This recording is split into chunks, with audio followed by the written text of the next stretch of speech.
రాహుల్ గాంధీకి బాగా పిచ్చిలేసినట్టు అనిపిస్తుంది. వాస్తవానికి ఎందుకు పిచ్చిలేస్తుందంటే 99 సీట్లు వచ్చేసరికి ఏం చేయాలో తెలియదు. మళ్ళీ పార్లమెంట్ ఎన్నికలు ఇప్పుడు ఇమీడియట్లీగా పెడితే 50 సీట్లు కూడా రావు. ఎందుకంటే పిచ్చిలేసిన మాటలు చాలా మాట్లాడతారు. బీజేపీ గురించి మాట్లాడే స్థాయి కాదు నీది. రాహుల్ గాంధీది బీజేపీ గురించి మాట్లాడే స్థాయి. నువ్వు బాతు బచ్చా కానీ నువ్వు సిద్ధరామయ్య, ఖర్గే, రేవంత్ రెడ్డి వీళ్ళ దాంట్లో 5 పైసల వంతు నువ్వు కాదు. నువ్వు ప్రధానమంత్రి అబ్బేట.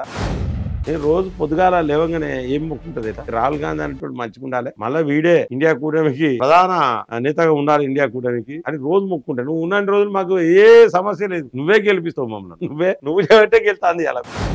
యూట్యూబ్ ప్రేక్షకులకు నమస్కారం. మిత్రులారా, ఇవాళ నేను ఒక వార్త చూసిన. రాహుల్ గాంధీకి బాగా పిచ్చిలేసినట్టు అనిపిస్తుంది. వాస్తవానికి ఎందుకు పిచ్చిలేస్తుందంటే 99 సీట్లు వచ్చేసరికి ఏం చేయాలో తెలియదు. మళ్ళీ పార్లమెంట్ ఎన్నికలు ఇప్పుడు ఇమీడియట్లీగా పెడితే, లోక్సభ ఎన్నికలు పెడితే మళ్ళీ పెట్టాలి. ఒకసారి పెడితే 50 సీట్లు కూడా రావు. ఎందుకంటే పిచ్చిలేసిన మాటలు చాలా మాట్లాడతాను. ఇది మరి దేంతో నవ్వాలన్నా నాకైతే అర్థమైతలేదు. మీకైతే నవ్వచ్చ విషయం ఇది. రాహుల్ గాంధీ ఏమంటాడంటే, ముఖేష్ అంబానీ కొడుకు పెళ్లిలా ఆయన కొడుకు పెట్టిన కోట్ల ఖర్చు అదంతా మీదే ప్రజలారా, అంతా మీదే అని చెప్పేసి హర్యానాలో ఆ రోడ్ షోలో మాట్లాడతాడు. బహదూర్ గర్లో రోడ్ షోలో మాట్లాడుకుంటూ అంటాడు కదా, ఈ డబ్బంతా మీదే ముఖేష్ అంబానీ అంటాడు. నేను ఒక్కటి చెప్తాను, కర్ణాటకలో నీ ప్రభుత్వమే ఉన్నది, తెలంగాణలో నీ ప్రభుత్వం ఉన్నది. మేమైతే అయినట్టే మా డబ్బే అనుకుంటే మేము పోయినకైతే పైసలు డైరెక్ట్ ఇచ్చి రాలే. రీఛార్జ్ చేసుకుంటే పైసలు ఆయనకు లాభాలు వస్తానే, ఆయన పెంచిండే, ఎక్కువ పెంచిండే తక్కువ పెంచిండే తర్వాత సంగతి. సో ఆ రిలయన్స్ బట్టల షాపులో పోయి బట్టలు కొనుక్కుంటే వాళ్ళకే పైసలు పోతాయి. సో అవన్నీ కూడా తెలంగాణలో ఉన్నాయి, అలాగే కర్ణాటకలో కూడా ఉన్నాయి. మరి నీకు ప్రభుత్వమే కదా, ఈ 2 ప్రభుత్వాలు నీయే. నువ్వు రిలయన్స్ నడవకుండా చేయి. ఫస్ట్ రిలయన్స్ నడవకుండా నువ్వు చేయగలుగుతావా? నీతోనే అవుతుందా? మీ రేవంత్ రెడ్డితోని, మీ సిద్ధరామయ్యతోని. సిద్ధరామయ్య అంటే గదే ఇక దగ్గర పడ్డది, జైలు పోయే కథ ఉన్నది. కానీ ముసల్దానానికి జైలుకు పోతాడు సిద్ధరామయ్య, బాధ అనిపిస్తుంది. అది వేరే విషయం, మన సబ్జెక్ట్లే మాట్లాడుకుందాం. అయితే మరి కర్ణాటకలో ఇక్కడ అంబానీలకు సంబంధించిన బిజినెస్లు నడవకుండా నువ్వేమైనా చేస్తానవా? అంబానీల కంటే వేరే కంపెనీల బిజినెస్లు నడిచేటట్టు నువ్వేమైనా చేస్తానవా? ఆ పైసలు మాయే కరెక్టే, కానీ నువ్వు అప్పుడప్పుడు నెలకు 2 సార్లు మాయమైతానో, ఎటో పోతానో, మరి ఎవరి దగ్గర పోతానో తెలుస్తలేదు ఫ్లైట్లలో. ఆ పైసలు కూడా మాయే. మీరు రేవంత్ రెడ్డి ఇప్పటికి 9 నెలల్లో 90 సార్లు పోయింది కావచ్చు ఢిల్లీకి. ఆ పైసలు మాయే. మీ అయ్యేది విగ్రహం పెట్టిర్రు అక్కడ, ఆ పైసలు కూడా మాయే. మరి ఇది కూడా నువ్వు ప్రస్తావించాలి. ఎప్పుడైనా ఒక వ్యాపారం చేసేటోళ్ళు లాభాల కోసం వ్యాపారం చేస్తారు. మన ఇష్టం ఉంటుంది, వాడు పెద్దోడు కావాలన్నా చిన్నోడు కావాలనేది ప్రజలు ఇష్టం ఉంటుంది. ఇప్పుడు ప్రజలు ముఖేష్ అంబానీ గురించి ఆలోచించలేరు. మంచి ప్రతిపక్ష నేత ఉందంటే ఇంకా డెవలప్మెంట్స్ పెరుగుతాయి. మోడీకి దగ్గర ప్రతిపక్ష నేతనే లేకపోయా. కాబట్టి నువ్వు మాట్లాడేటప్పుడు జర నోరు అదుపులా పెట్టుకోవాలి. అదుపులో పెట్టుకొని మాట్లాడితే నిజం మంచిగుంటుందని నా యొక్క అభిప్రాయం. నువ్వు గెలవాలనే ఉద్దేశంతో. ఈ అంబానీ అనేటోడు ఎప్పుడు పుట్టిండండి? ధీరుభాయ్ అంబానీ అనేటోడుకి కొడుకులు వీళ్ళు. ధీరుభాయ్ అంబానీ అనేటోడు ఎవరి సంపాదించాడు కోట్ల రూపాయలు? మీ అయ్యాంలా కాదా? మీ అమ్మ అయాంలా కాదా? మీ అయాంలా కాదా? ఒక్కసారి ఆలోచించాలి రాహుల్ గాంధీ.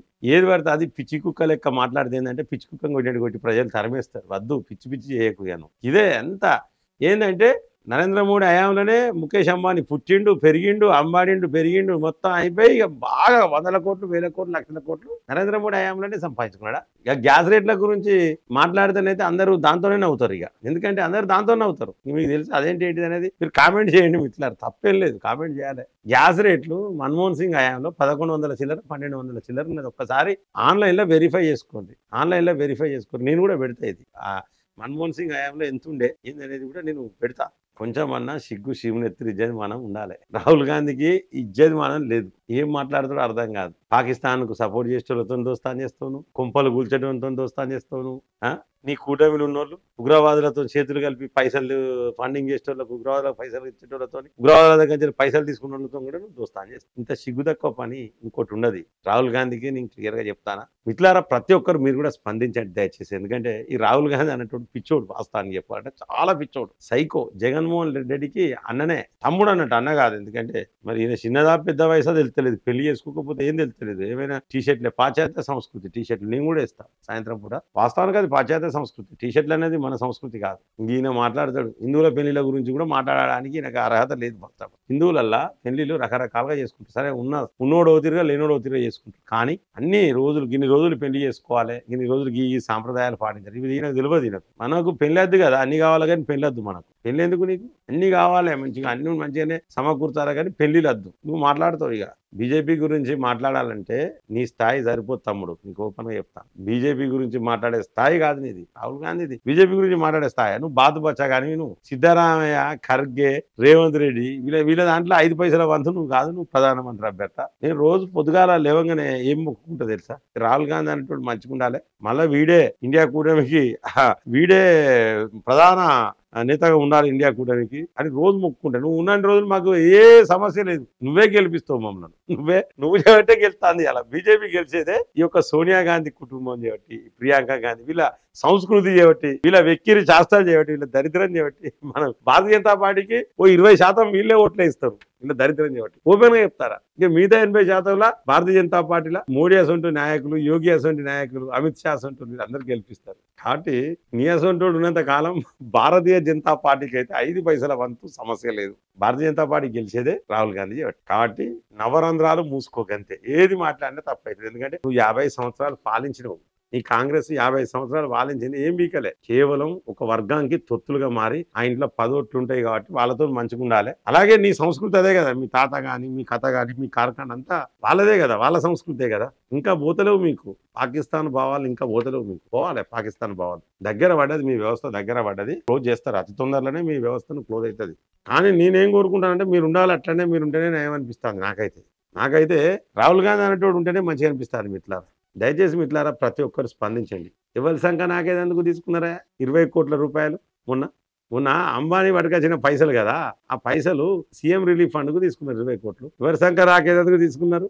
అరే నువ్వు దొంగవురా, నీ పైసలు తీసుకొని రా చెల్లి దుబ్బాయిని నిలగొట్టాలి. ఎవరి సంఖ్య నాకడానికి అదానీ గ్రూప్ కు తెలంగాణలో కరెంటు బిల్లులు వసూలు చేసే బాధ్యతలు అప్పగించారు అదానీ సంస్థకు. ఎవరి సంకనాకడానికి పోయి అక్కడ ఫోటోలు దిగిరు, అదానితో ఫోటోలు దిగిరు. నువ్వు అదాని లంగ అంటావు, అంబానీ లంగ అంటావు. మీరు రేవంత్ రెడ్డి పోయి ఫోటోలు దిగుతాడు, పైసలు తీసుకుంటాడు. సిగ్గనిపించాలి. ప్రజలు ఇక్కడ తెలంగాణ ప్రజలు, తెలుగు ప్రజలు అందరూ చూస్తారు. అందరికి అవేర్నెస్ వచ్చింది. మీ కాంగ్రెస్ అంటేనే దరిద్రం అనేది అవేర్నెస్ వద్దు. ఇజ్జత్ తీసుకోకండి. మా దగ్గర ఒక్కొక్క కార్యకర్త మాట్లాడితే ఎందుకు బతుకుతానో రానిపించాలి రాహుల్ గాంధీకి ఇజ్జత్ తక్కువడు. వీళ్ళకు కొంచెం ఇటలీ వాళ్ళకు ఏముంటాయంటే, ఇటలీ భావాల వాళ్ళకి ఏంటంటే థూ అని ఉమ్మెత్తే కూడా అవమానపడరు. అట్లా వాళ్ళు ఏమనుకుంటే వీళ్ళ నోట్లో ఏదో ఉండి థూ అన్నారు కావచ్చు అనుకుంటారు. వీళ్ళు అవమానపడరు. మీరు పోయి ఉమ్మేయని రాహుల్ గాంధీ ముఖం మీద ఉమ్మేయరు. ఎవరైనా పోయి ఏమో లైట్ తీసుకుంటారు. మీరు ఎప్పుడైనా స్టేజ్ మీద చూసిరా? వాడు మానంగా ఒక దగ్గర కూర్చోడు, అటు తిరుగుతాడు, ఇటు తిరుగుతాడు, పిచ్చి పిచ్చి చేస్తాడు. అసలు వాళ్ళ కథలేంది, వాళ్ళ కార్ఖాన ఏం అర్థం కాదు. ఈయన మాట్లాడతాడు. ఇక మొన్న మీ ఎలక్షన్లలో వంచిన పైసలు కూడా మాయే. అవన్నీ మీ కాంగ్రెస్ వాళ్ళు తెలంగాణలో, కర్ణాటకలో ఎన్నికలలో పంచిన పైసలు కూడా మాయే. మీ నాయకులు పంచినాయి, మీరు పంచినాయి. నువ్వు బస్సు యాత్ర చేసింది, తుసు యాత్ర చేసింది, అంతా పాదయాత్ర చేసే ఖర్చు ఇవన్నీ కూడా మా పైసలే. అంబానీ ఒక్కలే కాదు. సిగ్గనిపించాలి కొంచెం అన్న. అడ్డమైన రాజకీయాలు బంద్ పెట్టారు. ఇక అడ్డమైన రాజకీయాలు బంద్ పెట్టి మీరు కాంగ్రెస్ ఏం చేసిర్రు, ఏం చేస్తారు? ఈ అడ్డమైన హామీలు ఇయ్యకారు. మిమ్మల్ని ఎవరు నమ్మరు. మీ ఇంట్లోనే మిమ్మల్ని నమ్మే పరిస్థితి లేదు. ఒక్కొక్కరు ఇజ్జతి పోతుంది. తువను మెత్తారు. లాస్ట్కు అసహించుకుంటారు. మీ కుటుంబ సభ్యులే మిమ్మల్ని అసహించుకునే రోజులు దగ్గర పడ్డాయి. అడ్డమైన హామీలు ఇచ్చి అధికారంలోకి రావడం, హామీలు నెరవేర్చకుండా ఫోన్ ట్యాపింగ్ అని వేషం పెట్టడం, కాళేశ్వరం అని వేషం పెట్టడం, సిగ్గుదక్క పనులు ఇవన్నీ మీ కాంగ్రెస్లోనే ఉంటాయి. ఇంత ఇజ్జత్ దక్క పార్టీ అయితే దయచేసి మిత్రులారా, very sorry to say that, ఇంత ఇజ్జత్ దక్క పార్టీ నేను ఎక్కడ చూడలేదు. అయోధ్య రామ మందిరం కడితే బ్యాన్ చేస్తాడు, వీడు మాట్లాడతాడు. ఇక నేను ఒక్కటే అడుగుతానా, మీకు దమ్ము ఉంటే, నేను క్లియర్గా సవాల్ విసురుతున్నా, మీకు జీల దమ్ముంటే మీ కాంగ్రెస్ కార్యకర్తలను నువ్వు రిక్వెస్ట్ చేయి.